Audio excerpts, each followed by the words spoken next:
벌써 추수감사주일이죠. 벌써 11월. 그렇죠. 한 해도 다 갔습니다. 한 해도. 돌아보면 감사한 일이 참 많아요. 저 개인적으로는 저희 셋째가 혹시 들어오실 때 저희 셋째 보신 분 계시죠? 걸어다니죠? 네. 제 아니에요? 제 아니고 저 기원하기는 우리 예담자매 얘기고요. 셋째가 큰 어려움 없이 돌된 건 너무너무 감사드리고요. 그리고 얼마 전에도 제가 살던 집을 참 너무 수월하게 지난주에 말씀드렸죠. 재계약한 것도 참 감사드립니다. 교회적으로도 감사한 게 참 많습니다. 우리 청년부 가운데 특별히 청년부 모임 때문에 코로나에 걸린 사람은 한 명도 없었고요. 그리고 온라인으로라도 우리가 끊임없이 예배를 드렸고 셀 모임했고 또 온라인으로라도 그리고 지난주부터 우리가 지진남촌 오프라인으로 성경 공부하고 있죠. 계속해서 진행되고 있었습니다. 그런데 안 좋은 일도 있었어요. 여러분도 마찬가지였을 겁니다. 좋은 일보다 안 좋은 일이 더 많았던 사람이 또 이 자리에 있을 수가 있어요. 그래서 추수감사절인 오늘 이 순간에도 좋은 마음보다 기쁜 마음보다 좀 불편한 마음으로 이 자리에 계신 분들이 분명히 있을 겁니다. 그런데 하나님은요, 우리 모두에게 감사하라고 하시네요. 감사하라고. 좋은 일만 있으면 감사하는 게 당연한데 안 좋은 일도 감사하는 게 여러분 이게 과연 가능한 일일까요? 오늘 본문 말씀인데요, 제가 한번 읽어보겠습니다. 범사에 감사하라. 이것이 그리스도 예수 안에서 너희를 향하신 하나님의 뜻이니라. 이게 보통 문제가 아닌 게요, 감사하는 게 하나님의 뜻이라 그러죠. 십계명에 여러 가지 하나님의 뜻이 있습니다. 나 외에는 다른 신에게 절하지 말라, 우상을 섬기지 말라. 이 하나님의 뜻을 어기면 그걸 바로 우리가 죄라 그러죠. 죄. 그러면 무슨 뜻일까요? 우리가 감사하지 않는다면 그거는요 바로 죄라는 겁니다. 죄.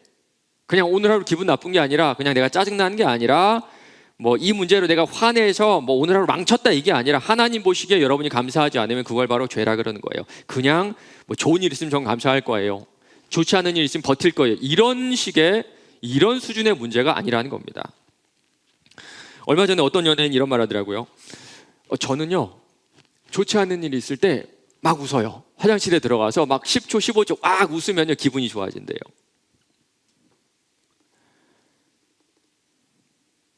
심리 전문가인 트레버 모아두도 이런 말을 했습니다. 화면 보여주세요.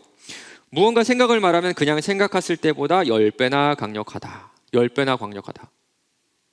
그냥 생각에 있던 것을 실제로 말하잖아요. 그러면 그것이 이루어질 확률이 10배가 높다는 겁니다. 그리고 부정은 긍정보다 7배나 더 강력하다고 하죠. 그래서 우리가 부정적인 생각을 크게 말로 한다면 그 효과는 70배겠죠. 부정적인 생각을 입 밖으로 내면 그건 내 인생을 70배나 빠르게 망친다는 그런 얘기인데요. 전 이 말에 동의합니다. 전 이 말에 동의해요. 그래서 이 사람 말로는요, 우리가 잘 살기 위해서는, 좀 더 나은 삶을 살기 위해서는 우리가 원하는 것들, 긍정적인 것들 입 밖으로 크게 얘기해야 된대요. 여러분 동의하시나요? 맞는 말 같으세요? 네, 저는 맞는 말 같아요. 동의합니다. 동의해요. 진짜 부정적인 생각, 부정적인 말은요 스스로를 망치는 지름길입니다. 옛날에 우리나라 말처럼 웃으면 복이 온다는 말처럼 가능한 한 웃으면서 긍정적으로 내 삶을 바라봐야 될 필요가 우리에게는 있어요. 그런데 그러기에는 좀 근거가 미약하다는 생각 들지 않으세요?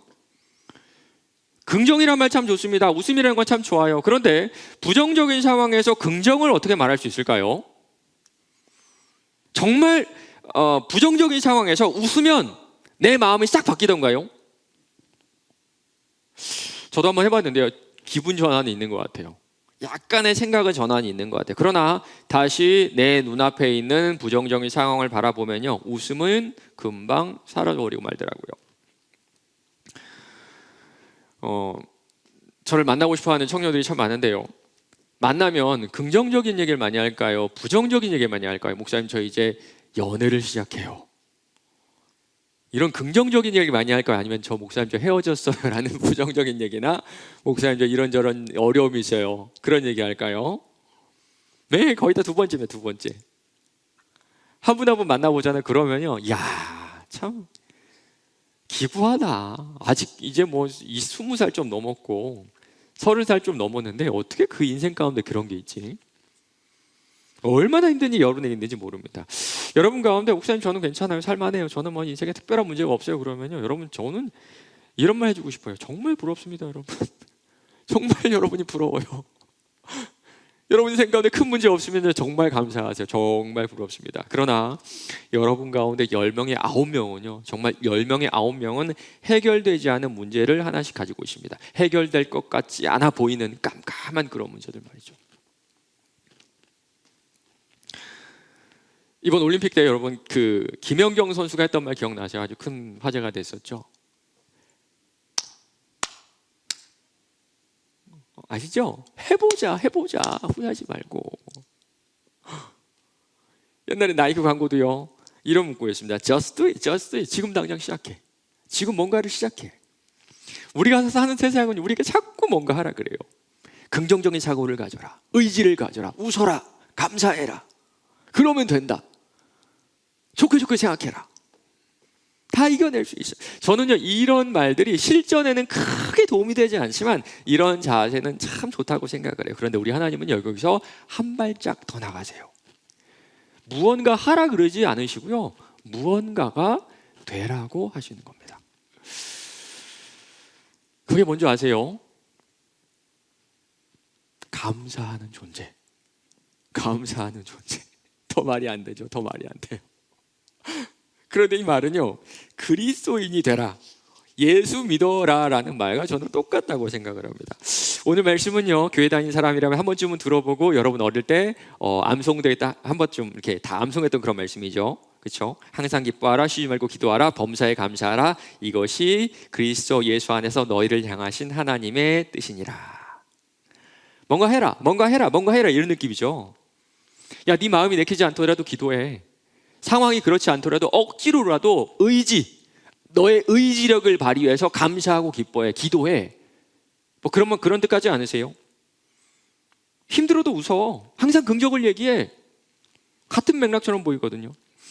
그런데 성경이 쓰여진 그리스어에는 이런 의미가 들어 있습니다. 예수 믿는 사람은 항상 기뻐하고 쉬지 않고 기도하고 모든 일에 감사하고 있다. 감사라는 말은 동사잖아요. 그런데 그 안에 지속성이라는 의미가 이 그리스어 안에 숨어 있습니다.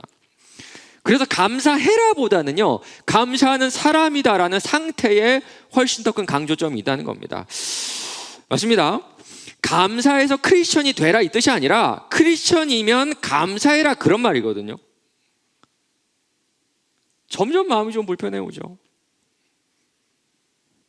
나는 억지로라도 감사해서 좀 하나님을 찾고 싶은데 성경 말씀은 크리스천이면 감사하는 상태를 유지할 수밖에 없다, 그런 말을 하는 겁니다.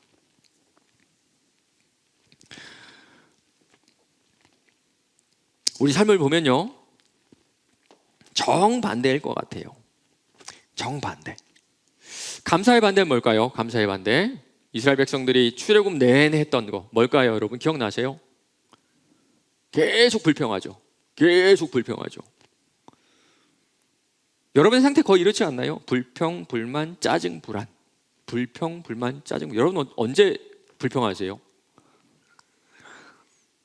내 생각대로 되지 않으면, 내 기대대로 되지 않으면 불평이 나옵니다. 저는요, 이 불평 가운데 세상에서 제일 말도 안 되는 불평이 또 저를 위한 얘기입니다. 목사님들, 목회자들을 불평하는 게 저는 가장 말이 안 된다고 생각해요. 이해는 됩니다. 저만 봐도 참 좀 부족한 게 많고요. 뭐 설교도 시원치 않고, 요즘에 우리 성경 공부한 지 제대로 알죠? 종말론 강의하는데요, 종말론 20%고 나머지 80%는 잔소리잖아요. 저도 알아요. 그런데 여러분 생각해 보세요. 진짜 이 세상에서 아무 이유 없이, 아무 조건 없이 여러분이 잘 되기를 바라고 여러분 위해 기도하고 그런 존재가 있나요? 정말 기도 제목 달라고 사정해서 받아가지고 정말 일주일 동안 여러분의 제 기도 제목 놓고 상황 놓고 하나님께 기도하거든요.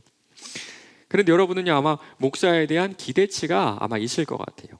설교는 이 정도 해야 되고, 뭐 겸손해야 되고, 나를 좀 잘 돌아봐 줘야 되고. 그래서 그 기대치에 미치지 못하면 불평하고, 심지어는 뒤에서 가끔씩 여러분 제욕도 했죠? 들었어요? 제욕도 하겠죠. 심지어는 하나님께도 그럴 겁니다. 여러분 각자 하나님께 바라는 것들이 있죠. 지난주가 수능이었는데 저도 요번에 수능 보는 우리 그 재수하는 지체들이 있었거든요. 그 지체들 위해 가지고 목요일 날 열심히 기도했습니다. 하나님, 가장 좋은 컨디션으로 정말 공부한 것들 하나도 놓치지 않고 다 이렇게 풀 수 있게 해주세요. 그런데 우리 알다시피 공부는 뿌린 대로 거두는 거잖아요. 공부한 만큼 딱 그만큼 거두는 게 수능인데, 우리는 거기에다 엑스트라로 뭔가 행운을 기대하는 것 같아요. 대학교를 다녀도 직장 생활을 해도 마찬가지입니다. 내 능력치 이상의, 내가 준비한 것 이상의 그 무언가를 하나님께 기대해요. 그리고 그걸 들어주지 않으면 금방 좌절하고 불평하고 믿음이 곤두박질 치죠. 왜 그럴까요? 답은 하나입니다. 내 자신이 우상이라서 그래요. 내 자신이. 그래서 사람도 상황도 하나님도 우상인 내 자신을 만족시키지 못하면 감사가 아니라 불평이 나올 수밖에 없습니다. 그런데 우리 진짜 현실 한번 살펴봅시다. 현실. 요즘 우리 종말론 같이 공부하는 지체들은 복습이니까요. 한번 생각해 보세요. 여러분, 지옥이 어떤 곳이라 그랬죠? 지옥이 어떤 상태라 그랬죠? 하나님과 역시 종말론 20%, 잔소리 80%인데 그래도 여러분 다 이렇게 잘하고, 하나님과 분리된 상태고요. 그리고 절대적 가난이 있다 그랬습니다.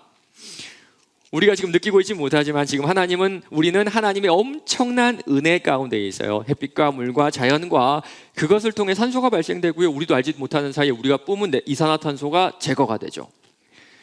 이거 정말 기적적이지 않나요, 여러분? 내가 숨을 쉰다는 것. 지금 마스크 끼고 있겠지만 여러분 숨 한번 크게 들이셔보세요.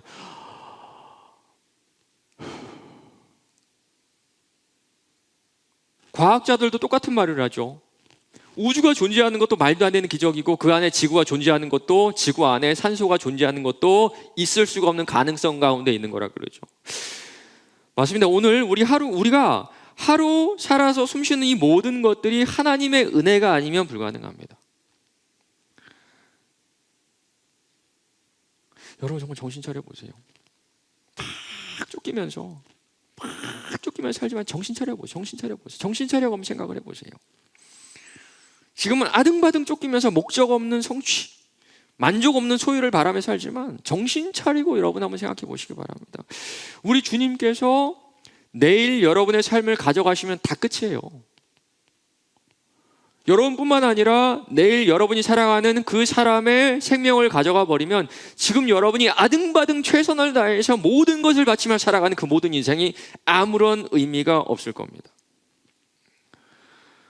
지금 하나님께서는요, 주권적으로 여러분을 중심으로 한 그 모든 사회, 모든 자연을 꽉 붙잡고 계시기 때문에 우리가 지금 이 자리에서 마음 편하게 예배 드릴 수가 있어요. 하나님은 정말 우리에게 다 주셨는데, 우리는 내가 원하는 대로 행동하지 않는다고, 내가 원하는 대로 말하지 않는다고, 내 기대대로 살지 않는다고 사람에게 원망하고 하나님께 불평을 하죠.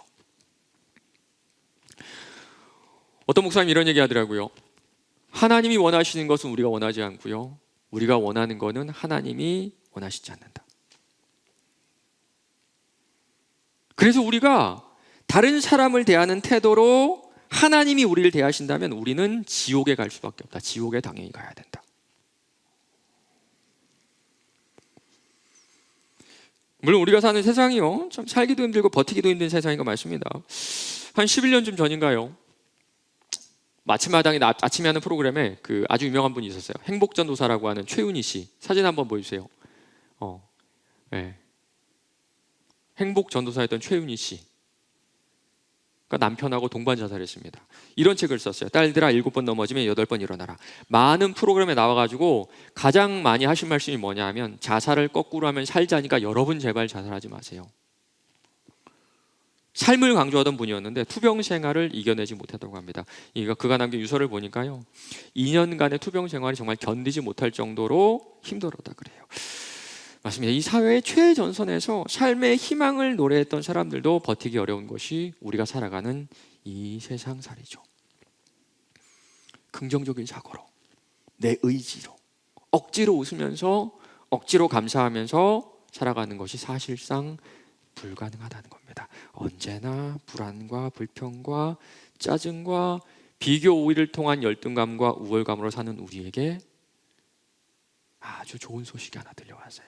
하나님의 아들 예수 그리스도가 우리를 위해 십자가에 달려 돌아가셨다는 겁니다. 지옥에 가야 마땅한 우리를 그가 살리셨어요. 그가 우리가 과거에 지었던 모든 죄들, 지금 짓고 있는 모든 죄들, 미래에 지을 모든 죄책을 다 가지고 돌아가셨기 때문에 하나님은 우리를 당신의 자녀로 삼으시고 지금 당신의 자녀에 합당하게 길러가고 계세요. 그래서 지금 우리가 설사 인생의 가장 어려운 상황에 있을지라도 그 상황은 하나님의 통제 안에 있고 그 상황을 통해 당신의 자녀로 성장하게 하신다는 믿음을 가질 수가 있는 겁니다. 그리고 우리가 죽음에 이른다 하더라도 그것은 소멸이나 영원한 멸망이 아니라 우리의 주인 되신 예수께서 사명을 다한 당신의 자녀를 얼굴과 얼굴로 마주보며 환영하는 그 감격적인 순간이라는 것을 우리는 알아야 됩니다. 그래서 우리는 예수 믿는 사람은 감사하는 사람이에요. 의지가 아닙니다. 웃음의 연습, 감사의 연습 아닙니다. 자기 암시가 아니라요, 예수가 하신 일과 하나님에 대한 지식 위에서 우리는 감사하는 사람, 예수 믿는 사람이 될 수가 있어요.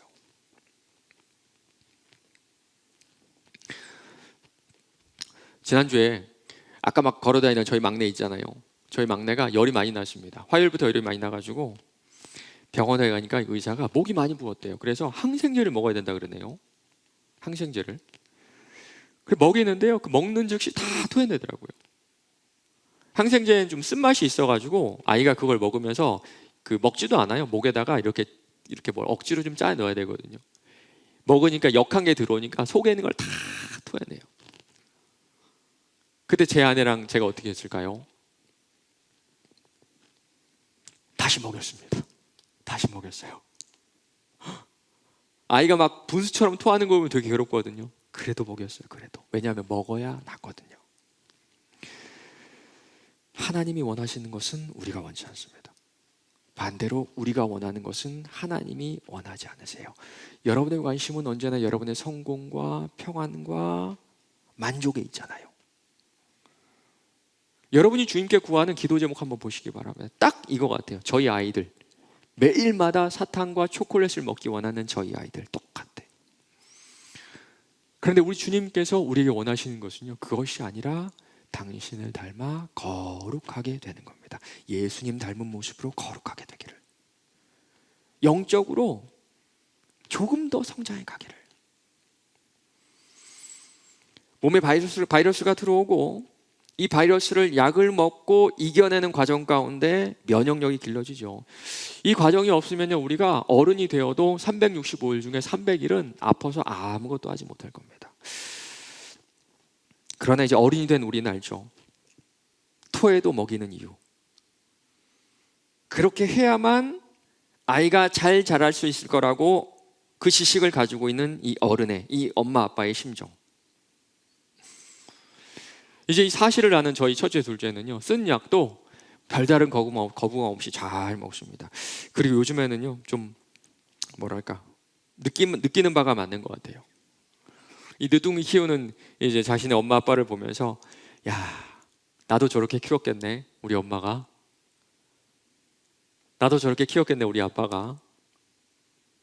잘 몰랐던 이 부모의 헌신을 눈으로 보면서 저희 첫째도 저희 둘째도 조금씩 성장해 가는 것 같아요. 맞습니다. 우리 하나님은요, 당신의 사랑하는 자녀들의 고개, 이 빳빳한 고개를, 현재만 바라보는 이 고개를 돌려서 과거를 보게 하세요. 십자가를 보게 하시고 부활을 보게 하세요. 그리고 다시 고개를 돌려서 미래를 보게 하세요. 영광 받으신 예수를 보게 하시고요, 우리가 있을 그곳과 우리가 받을 영광스러운 상급을 보게 하십니다. 그리고 다시 우리의 삶을 돌아보았을 때 우리는 이전과는 전혀 다른 모습으로 현재의 삶과 현재의 고난을 해석할 수가 있을 거예요. 맞습니다. 십자가의 은혜를 받은 성도가 재림의 감격을 기대하며 살고요, 그 가운데 일어나는 모든 일을 통해 하나님께서 우리를 거룩하게 다듬어 가고 계심을 알게 돼요.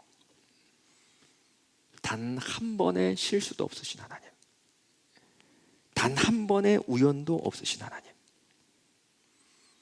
병을 통해 우리가 더 강해지고 쓴 약을 먹이셔서 더 건강하게 하시는 하나님. 그래서 나에게 주어진 이 병도 쓰디 쓴 그 약도 감사하게 먹을 수 있는 것이 크리스천이고 예수 믿는 사람이에요. 그러면 이제 진실이 보이죠. 이 땅에서의 모든 삶은 그가 우리를 거룩하게 하긴 훈련의 시간이라는 것을, 예수를 닮아가기 위한 시간과 기회라는 것을 우리는 알아가게 됩니다. 주께서 그 사랑하는 자를 징계하시고 그가 받아들이시는 아들마다 채찍질하심이라 하였으니 너희가 참음은 징계를 받기 위함이라. 하나님이 아들과 같이 너희를 대우하시나니 어찌 아버지가 징계하지 않은 아들이 있으리요. 징계는 다 받는 것이거늘 너희에게 없으면 사생자요 친아들이 아니니라. 또 우리 육신의 아버지가 우리를 징계하여도 공경할거든 하물며 모든 영의 아버지께서 더욱 복종하며 살려 하지 않겠느냐. 그들은 잠시 자기 뜻대로 우리를 징계하였거니와 오직 하나님은 우리의 유익을 위하여 그의 거룩에 참여하게 하시느니라. 우리 잠깐 동영상 하나 볼 텐데요. 어떤 사람이 먼저 떠난 자신의 동생의 심장을 이식받은 사람을 만드는 그런 장면인데요. 우리 잠깐 한번 볼까요? 저는요, 이 만남을 통해서 동생의 심장을 준 저 형보다 심장을 받은 사람의 삶에 더 큰 변화가 있었을 것 같습니다. 이 심장 받은 사람은요, 평소에는 잊고 살아갈 것 같아요. 바쁘게 살아가다 보면 내가 이 심장을 받았는지 새로 살았는지 아마 생각하지 않고 살아갈 것 같습니다. 그러나 심장을 준 이 가족을 만났을 때 설령 지금 이 순간 저 여자분이 얼마의 큰 고난 가운데 있을지라도 주어진 모든 삶을 감사함으로 살아가게 되지 않을까요? 사랑하는 청년 여러분, 복음 속으로 더 깊이 들어가시 바랍니다. 우리는 예수 그리스도에게 심장을 받은 사람들이에요. 이 사실을 매일마다 잊고 살아가는 우리의 연약함이 너무 서글프죠. 그래서 우리가 할 수 있는 한 가지는요, 매일 아침마다 매일마다 이 복음을 읽고 복음을 묵상하고 복음을 배울 때 십자가의 은혜에 감사하며 앞으로 다가올 그 미래를 사모하며 살아갈 수가 있습니다. 그렇다면 이번 한 주 우리 이렇게 한번 살아볼까요? 예수님의 탄생과 죽음이 누가복음에 참 자세히 나와 있거든요. 이제 크리스마스가 딱 한 달 남았는데요. 우리 매주마다 이 누가복음을 한 번씩 읽어보시길 바랍니다. 주님의 오심과 또 주님의 죽으심을 묵상하며 다시 오실 주님을 사모할 때 여러분의 현재의 고난이 전혀 다르게 해석될 겁니다. 우리가 죽는 그 순간에는요, 더 많이 가져서 더 많이 걷지 못해서 후회하지는 않을 것 같아요. 우리가 죽는 그 순간에는 내가 원하는 꿈을 이루지 못해서 후회하지는 않을 겁니다. 이 기쁜 소식을 더 읽지 못해서, 이 기쁜 소식을 더 깨닫지 못해서, 이 기쁜 소식 속으로 더 깊이 들어가지 못해서 후회할 거예요. 이제 올해가 한 달 남은 오늘 복음 속으로 더 깊이 들어가 현재를 감사할 수 있는 저 여러분 되시기를 간절히 바랍니다.